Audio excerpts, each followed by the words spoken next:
Hi, my name's Tiernan. So I was in a car park.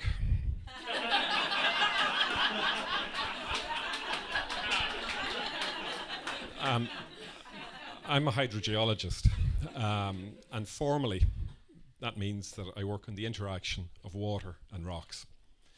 Informally, and more casually, it means for the last 25 years or so, getting completely soaked in any kind of location that you can imagine is part of my job. So from the top of mountains to deep mines, and any way you can imagine, I have managed to get wet. I've fallen over in water, I've tripped in water, I've slipped in water. It's a glamorous gig.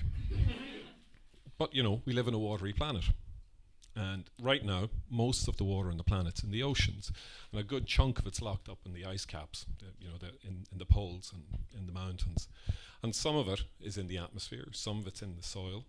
And the bit that I'm really interested in is the lot of water that's in the ground beneath our feet. And this water is continually moving. So it's never, it's in flux is the term that we use. And it moves in a global water cycle.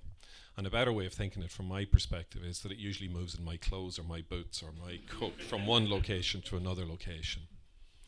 And it's been doing this, if you took all the water on the planet and added it all up, the total amount of water that's on the planet hasn't changed for the last 2 billion years or so. But where it is, moves around. So as I say, we see it right now, it's in the oceans, and then it's in my boots or it's in my coat or wherever. But 650 million years ago, pretty much all the water in the planet was locked up in ice, and we had a giant snowball. The planet was a giant snowball. About 100 million years later, the ice was all gone, and water levels are about 200 meters higher than they are at present. And as recently as 26,000 years ago, there would have been about a kilometre of ice, geology. There was about a kilometre of ice on top of us here in Galway. And sea level was so low that you'd have to go about 60 kilometres offshore to find the Atlantic Ocean as it was. And sea level has been rising ever since. And obviously, get the climate change thing in here because we're very PC. But sea levels have been rising since, and in the last couple of decades in particular, we've seen this dramatic rise because of our interaction with the environment and our lack of proper interaction with the world around us. And all of this comes down to this stuff. Water, this remarkable stuff here, is what we're all what I'm particularly interested in, and what drives an awful lot of what we do. It's what keeps us alive, and it really is what keeps the planet operating. And it's got lots and lots of interesting properties, which we won't go into, but the chemists in the house can talk about those later, if you want. And the thing that I like about water is that it carries a charge. So, water charged. So, anyone from Irish Water in the house, So there is a charge in water, which means it's reactive. And it just simply means it's reactive with lots and lots and lots of different things. And more things will dissolve more readily in water than pretty much anything else. And we're going to come back to that in a minute. And when we take water and look underground, it becomes even more interesting. So we are underground, as it happens. So this will work out nicely. But if we presumed, literally, if we thought that we were in the middle of a big block of limestone or a big block of sandstone, and this was the land surface above us, and if we drilled a hole down into the ground here, from the land surface down to some point down here, and let's just say you put a clear plastic pipe in it so that water could get in and out of it, and left it for a couple of days, and we came back, and the water would be standing in the pipe at some elevation, doesn't matter, just some point in the pipe the water would be there. And we could presume that immediately outside the pipe the water would be doing something similar. So we could drill another hole, and maybe another hole, and we could try and make sense of them all. So now, audience participation time. Okay, so what I'm going to ask you to do is, each one of you is a water level. All right, so there's 30 or 40 people here, and we've drilled 30 or 40 holes in the ground, and each one of you is a water level. You're all individual water levels. So what are you? Individual water levels.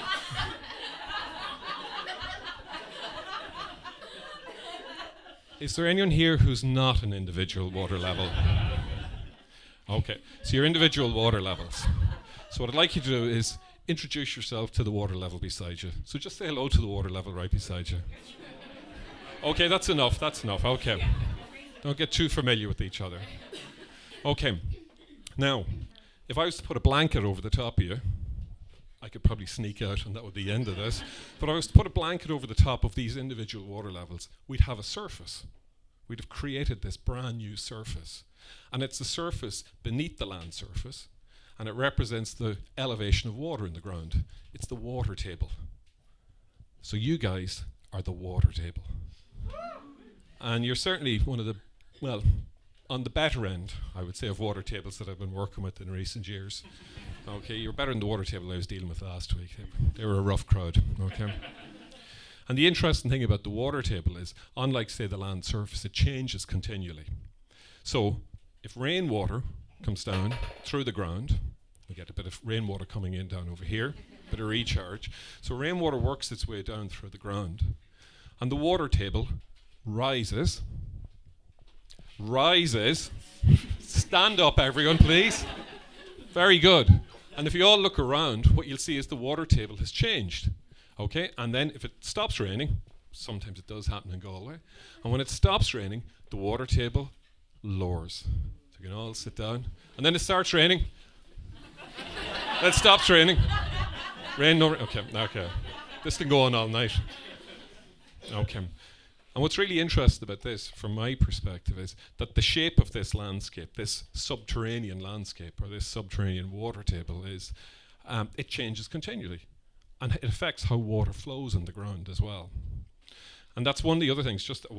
I have a prop. I have one single prop here to work with. So water in the ground flows very differently than water does on the land surface. So water on the land surface flows. I need someone who's willing to try to catch a ball. Luke, are you willing to try and catch a ball? So, all right, okay. So this is what water does on the land surface. It pretty much flows in a straight line. Can I have it back? Okay.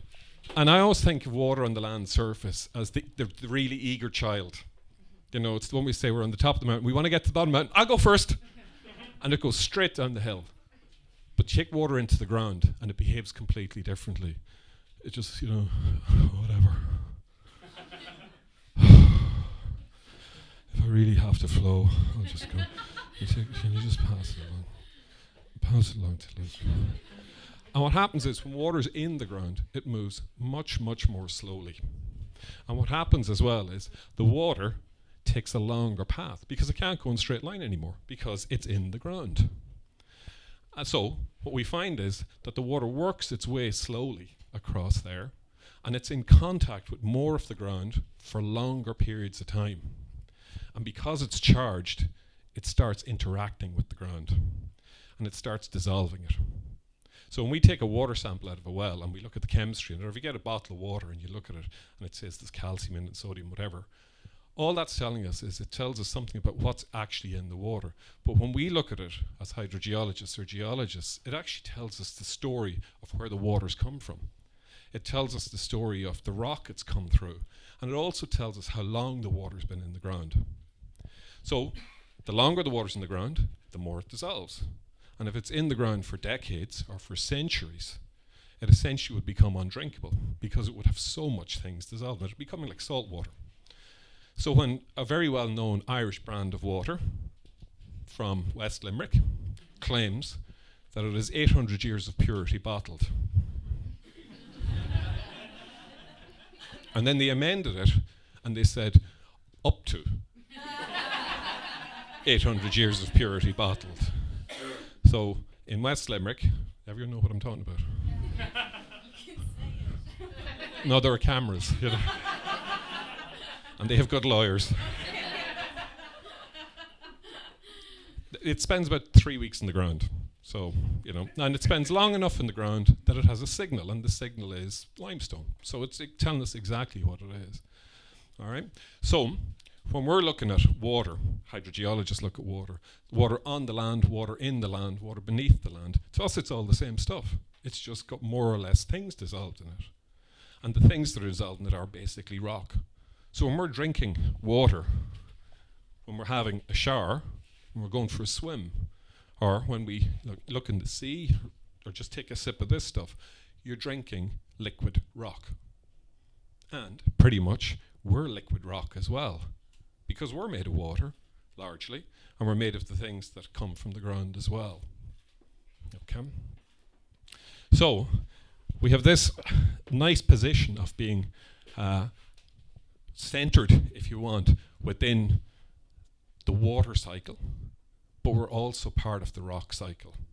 So every time you go for a swim or have a shower or take a drink, not only are you dipping into the water cycle, but you're dipping into this rock cycle that goes back 4 billion years.